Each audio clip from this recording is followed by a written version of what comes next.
Sarah Chen adjusted her simple black blazer as she walked through the gleaming corridors of Morrison and Associates, one of the city's most prestigious law firms. At 28, she had learned to dress modestly and speak softly in professional settings. Her immigrant parents had taught her that hard work spoke louder than appearance, and she carried that philosophy with her every day. The morning sun streamed through the floor-to-ceiling windows as Sarah made her way to the coffee station. She had arrived early, as always, preferring the quiet hours before the office buzzed with activity. Her small cubicle in the research department wasn't much to look at, but it was where she had spent the last 3 years building something extraordinary. Well, look who's here bright and early," came a familiar voice that made Sarah's shoulders tense. David Richardson approached with his usual smirk, his expensive Italian suit perfectly pressed, his Harvard law degree practically gleaming from his briefcase. At 32, he was a senior associate who never missed an opportunity to remind everyone of his pedigree. Sarah nodded politely. "Good morning, David." "You know, Sarah," David said, leaning against the counter while she poured her coffee. "I was thinking about our conversation yesterday. About that research project you're working on? Maybe you should leave the complex legal analysis to those of us who actually went to real law schools." The comment stung, but Sarah kept her expression neutral. She had graduated from a state school, not an Ivy League institution like David. He never let her forget it. "I appreciate your concern," she replied quietly, stirring her coffee with deliberate calm. David chuckled. "It's not concern, it's reality. Some of us are cut out for the big leagues, and others," he gestured vaguely at her cubicle, "others are better suited for support roles. Nothing wrong with that, of course. Every firm needs its worker bees." Sarah's grip tightened on her coffee mug, but she maintained her composure. "I should get back to work." "Of course you should," David said with a patronizing smile. "Don't want to keep the partners waiting for their research summaries." As Sarah walked back to her desk, she could hear David's laughter echoing down the hallway. This wasn't the first time he had made such comments, and she knew it wouldn't be the last. For months, David had been undermining her contributions in meetings, dismissing her insights, and treating her like an inferior colleague. What David didn't know, however, was that Sarah's simple research project was anything but simple.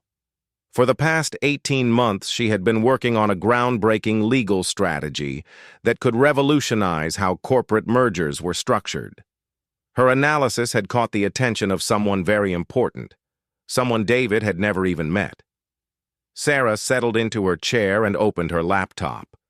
Her screen displayed dozens of emails from international law firms, Fortune 500 companies, and legal scholars from around the world, all asking for her expertise, all praising her innovative approach to complex corporate law. She scrolled to an email marked "Confidential" from the managing partner of Chen, Liu and Associates, one of Asia's most powerful law firms. The subject line read, "Final contract terms, partnership offer." Sarah had been born in Taiwan before her family immigrated to the United States when she was 5 years old. Her parents had worked multiple jobs to put her through school, never knowing that their daughter would one day be courted by the very law firm that bore her family name. Chen, Liu, and Associates hadn't just been founded by distant relatives, it had been built by her grandfather and his business partner decades ago. The email confirmed what she had known for weeks. The partnership was official. In exactly 30 days, she would become the youngest senior partner in the firm's history, overseeing their new American operations. The starting salary alone was more than David made in 3 years. But there was more. Morrison and Associates, the very firm where David treated her like an inferior, had been struggling with a major client retention problem.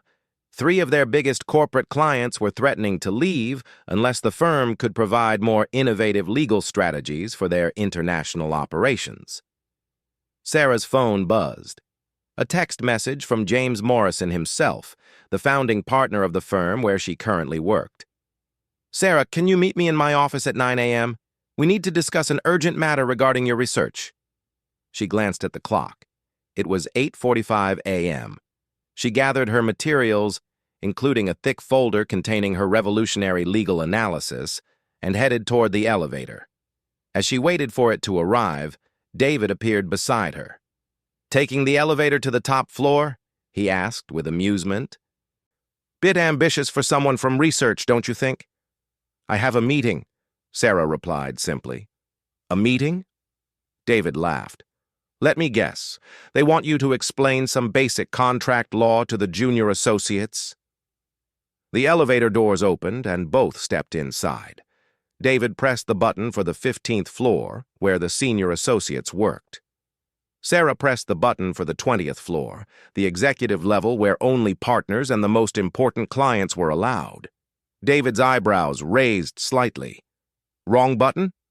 "No," Sarah said calmly. "Mr. Morrison asked to see me." "Morrison?" David's voice carried a hint of disbelief. "James Morrison, the founding partner?" "Yes." The elevator climbed in silence. When it stopped at the 15th floor, David hesitated before stepping out. "Well, I'm sure it's just some clerical matter. Maybe they need someone to organize files or something." As the doors closed and Sarah continued her ascent to the 20th floor, she allowed herself a small smile. David had no idea that in less than an hour, everything he thought he knew about her would be turned completely upside down. The elevator dinged softly as it reached the executive floor.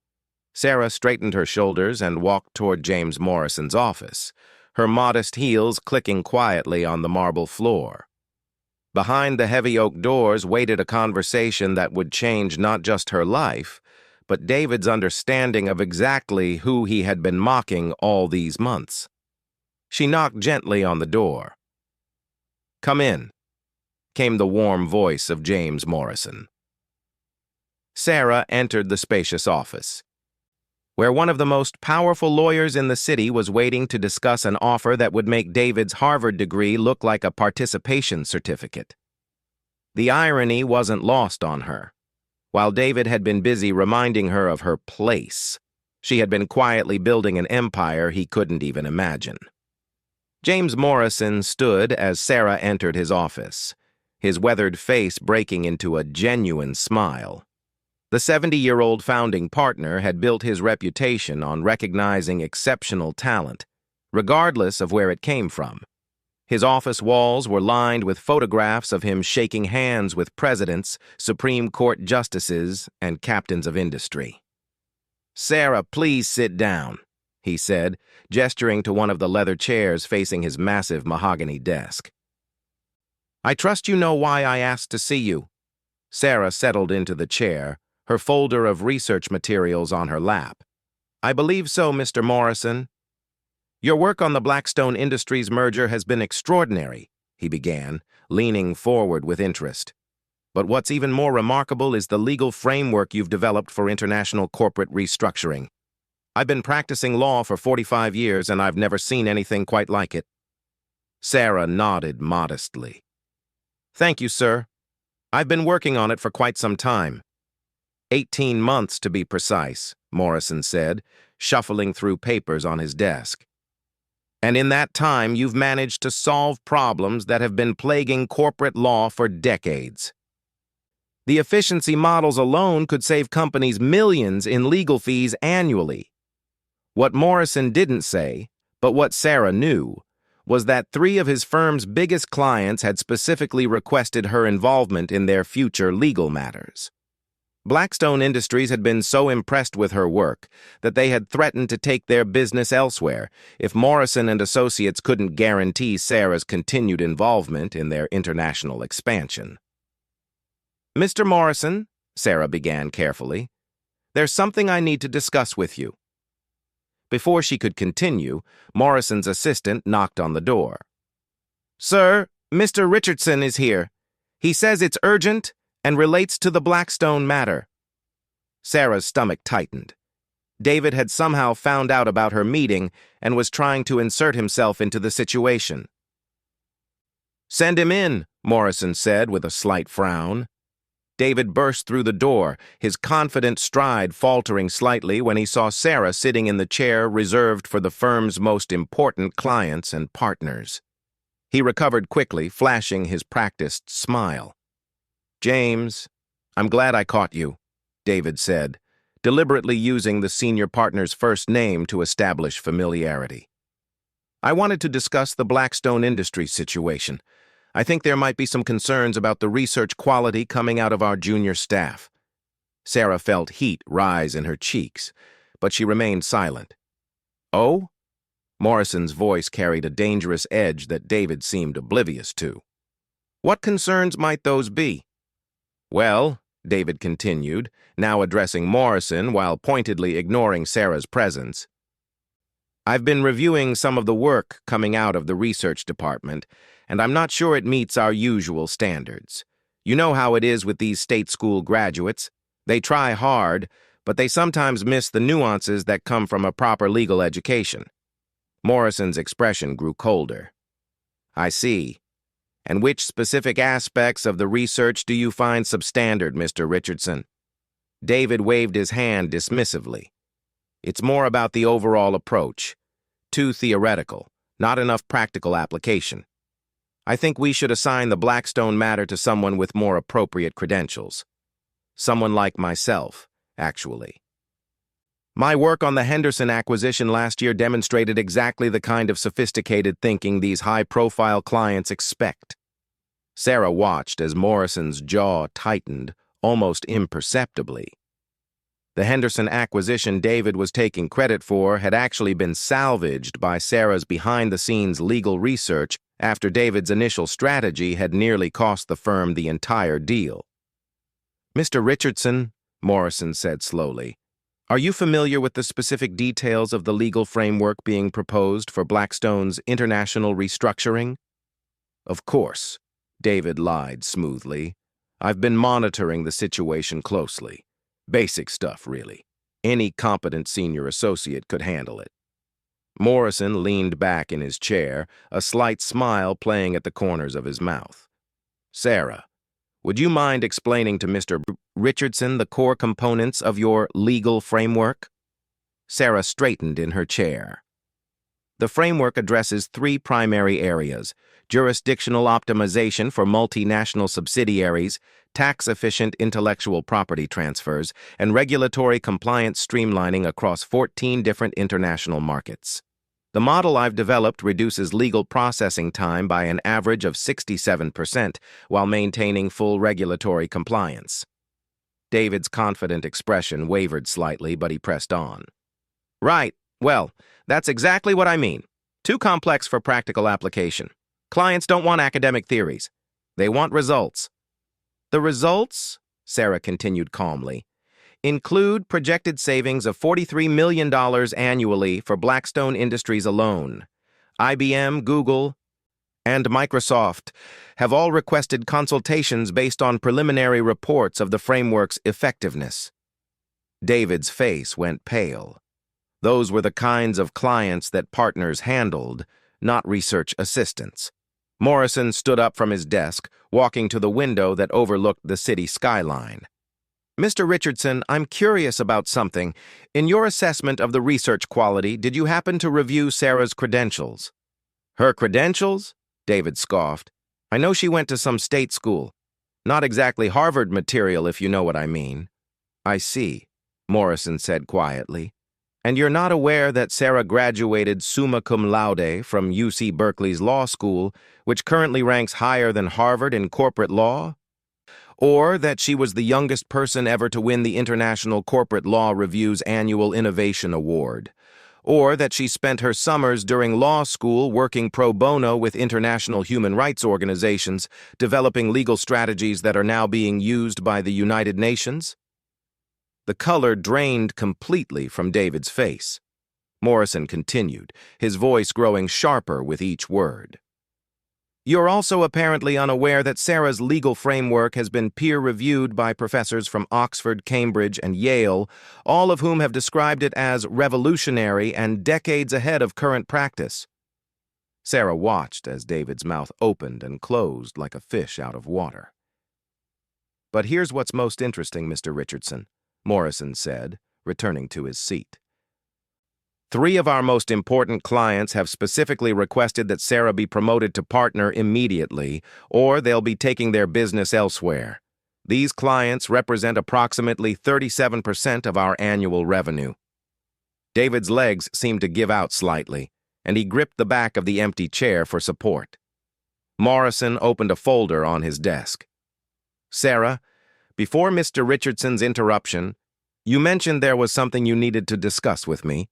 I believe it relates to an offer you've received from Chen Liu and Associates." Sarah nodded, acutely aware of David's shocked stare. "Yes, sir. They've offered me a senior partnership position to head their new American operations. The offer is quite generous, and they're particularly interested in implementing my legal framework across their international client base. Which includes," Morrison added for David's benefit, "Samsung, Toyota, and the Hong Kong and Shanghai Banking Corporation, clients worth approximately $2 billion in annual legal fees." David made a strangled sound that might have been an attempt at speech. Morrison looked directly at David. "Mr. Richardson, Sarah is currently deciding between accepting a partnership offer that would make her one of the most powerful lawyers in international corporate law, or accepting our counteroffer to make her the youngest senior partner in our firm's history. Either way, by next month, she'll outrank you by several levels." The silence in the room was deafening. David's face had gone from pale to green, and Sarah could see sweat beginning to form on his forehead. "Now," Morrison continued, "is there anything else you'd like to say about the quality of Sarah's work, or her qualifications, or her ability to handle complex legal matters?" David's mouth moved soundlessly for several seconds before he managed to whisper, I had no idea." Sarah finally spoke, her voice calm and professional. "Mr. Richardson, I appreciate your concern about work quality. I've always believed that good legal work speaks for itself, regardless of where someone went to school or what their background might be." Morrison smiled at Sarah's diplomatic response, then turned back to David. "Mr. Richardson, I think you have some serious reflecting to do about how you evaluate and treat your colleagues. Sarah has been carrying this firm's reputation in international corporate law for the past year, often without any recognition for her contributions. That changes today." David nodded mutely. His earlier arrogance completely evaporated. "You're dismissed, Mr. Richardson," Morrison said firmly, "and I suggest you spend some time thinking about whether your approach to collegial relationships aligns with this firm's values." As David stumbled toward the door, Sarah felt a mixture of satisfaction and sympathy. She had never wanted to humiliate him, but his months of condescension and undermining had consequences he was only now beginning to understand. The door closed behind David with a soft click, leaving Sarah and Morrison alone to discuss her future. Outside the window, the city sprawled beneath them, full of opportunities that Sarah was finally ready to claim. 2 weeks later, the entire Morrison and Associates firm gathered in the main conference room for what James Morrison had announced as an important company meeting. The buzz of conversation filled the air as lawyers, paralegals, and support staff found their seats around the massive oval table and in chairs lined against the walls. Sarah entered quietly, taking a seat near the back of the room. She had spent the previous weeks in intensive negotiations between Morrison's counteroffer and Chen Liu and Associates' partnership proposal. The decision had been more difficult than she had anticipated, but she had finally reached a conclusion that surprised everyone, including herself. David Richardson sat 3 rows ahead of her, his usual confidence notably absent. Since their encounter in Morrison's office, He had been uncharacteristically quiet around the firm. Sarah had heard from other colleagues that he had been asking questions about her background, finally doing the research he should have done years ago. "Ladies and gentlemen," Morrison announced, standing at the head of the room, "thank you all for gathering today. As you know, our firm has been undergoing some significant changes, and I wanted to share some exciting news about our future direction." He gestured toward a presentation screen that descended from the ceiling. "Morrison and Associates has just secured the largest international client portfolio in our firm's history. We will now be representing Chen Liu and Associates' entire American corporate client base, including their expansion into the North American market." Murmurs of excitement rippled through the room. Chen, Liu, and Associates was legendary in international legal circles. Representing them would elevate Morrison and Associates to an entirely new level of prestige and profitability. "Furthermore," Morrison continued, "we are announcing the creation of a new international corporate law division, which will be the first of its kind on the West Coast. This division will revolutionize how American firms handle multinational corporate restructuring." Sarah noticed David leaning forward in his seat, probably calculating how this development might benefit his career. "To head this new division," Morrison announced, "we have promoted one of our most brilliant legal minds to senior partner. Effective immediately." David straightened in his chair, his hand automatically moving to smooth his tie. Around the room, several senior associates shifted expectantly. "It gives me great pleasure to introduce the youngest senior partner in Morrison & Associates' 60-year history and the architect of the legal framework that made this expansion possible, Sarah Chen." The room exploded in applause as Sarah stood up, making her way to the front of the room. She could see the shocked faces of colleagues who had barely noticed her over the past 3 years. David's face had gone completely white, his mouth hanging open in disbelief. Morrison shook Sarah's hand warmly before addressing the room again. "Sarah has accepted our partnership offer, and I'm pleased to announce that Chen, Liu, and Associates specifically requested her involvement as a condition of their contract with us. Without her innovative legal work, this opportunity would not have been possible." Sarah stepped forward to address her colleagues. "Thank you all for your support over the years. I'm excited about the challenges ahead and look forward to building this new division with input from all of our talented legal professionals." As the formal meeting concluded and people began to mingle, Sarah found herself surrounded by colleagues offering congratulations and asking about opportunities within the new division. The transformation in how people treated her was immediate and obvious. She noticed David standing alone near the refreshment table, staring into his coffee cup with a dazed expression. After several minutes of internal debate, Sarah approached him. "David," she said quietly. He looked up, his face flushing with embarrassment. "Sarah, Congratulations. I owe you an apology. A massive apology." Sarah nodded. "Thank you. I can't believe He started, then stopped, shaking his head. "For months I treated you like you were beneath me, all while you were building something incredible that I couldn't even understand. I feel like an absolute fool." "David, I never wanted to embarrass you," Sarah said carefully, "but I also couldn't let the disrespect continue indefinitely." He ran his hand through his hair, looking genuinely distressed. "I've been doing some research since our meeting with Morrison. Your work, it's extraordinary. You're extraordinary. And I treated you like garbage because I made assumptions based on nothing substantial." Sarah studied his face, seeing genuine remorse rather than the calculated charm he usually displayed. "We all make mistakes in judgment sometimes." "Not like this," David said firmly. "I was arrogant and dismissive and completely wrong about who you are and what you're capable of. I let my own insecurities turn me into exactly the kind of person I hate." Around them, the reception continued with animated conversations about the firm's bright future.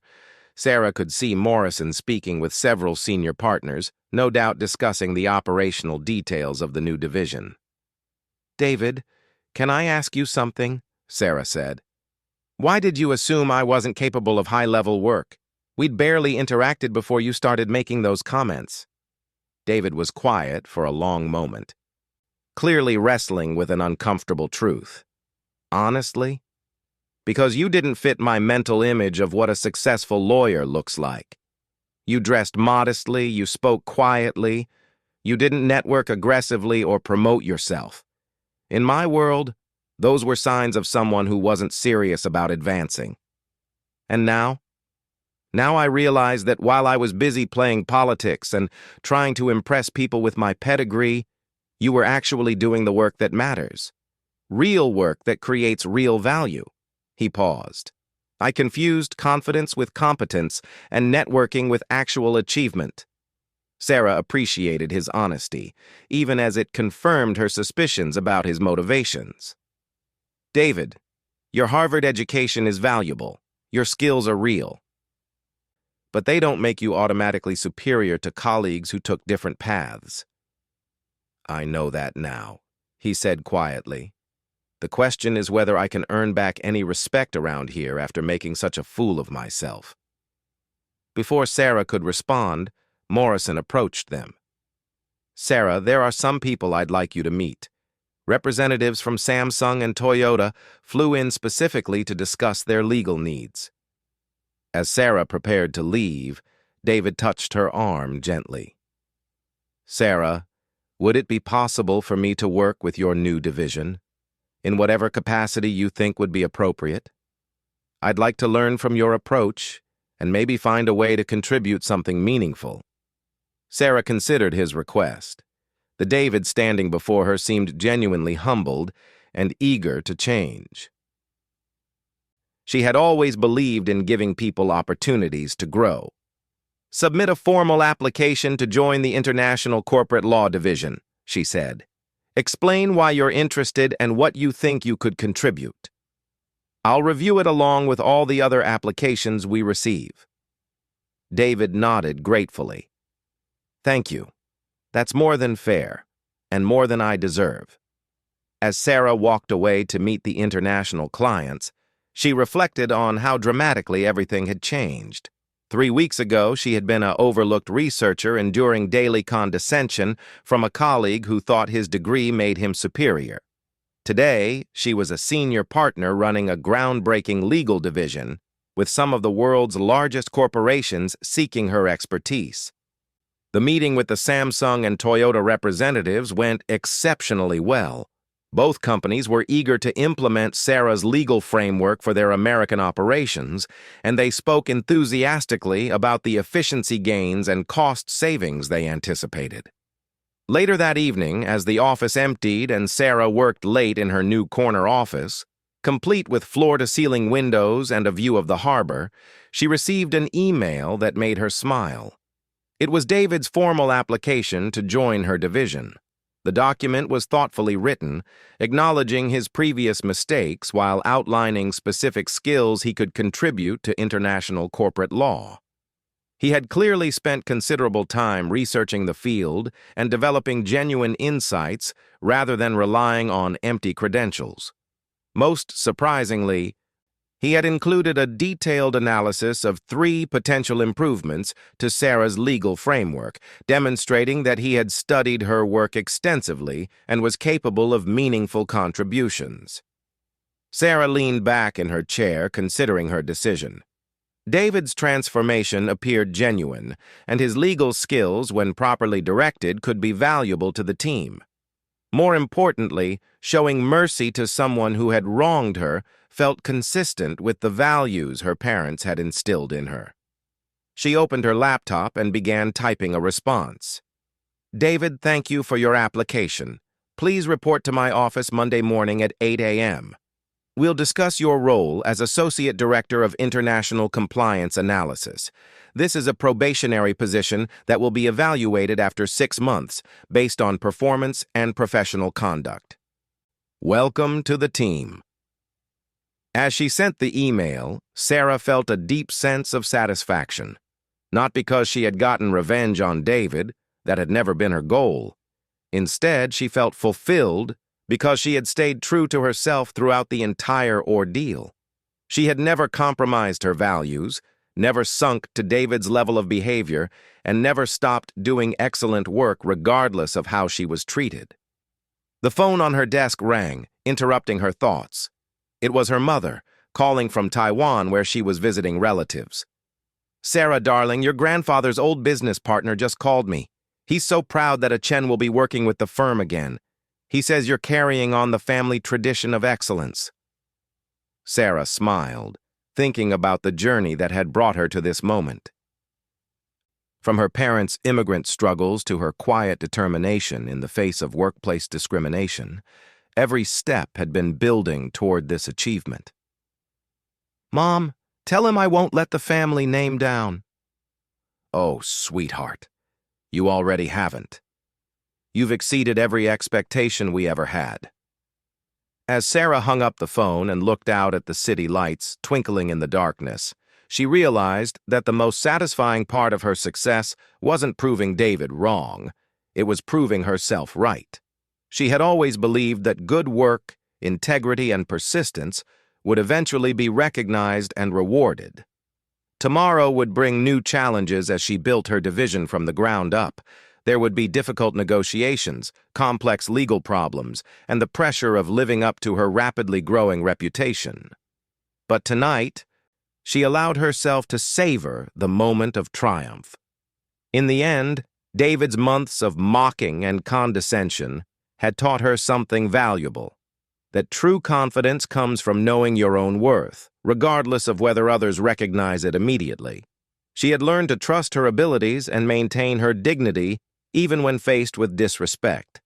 And perhaps most importantly, she had learned that the most powerful response to being underestimated was not anger or revenge, but simply the quiet satisfaction of proving doubters wrong through extraordinary achievement.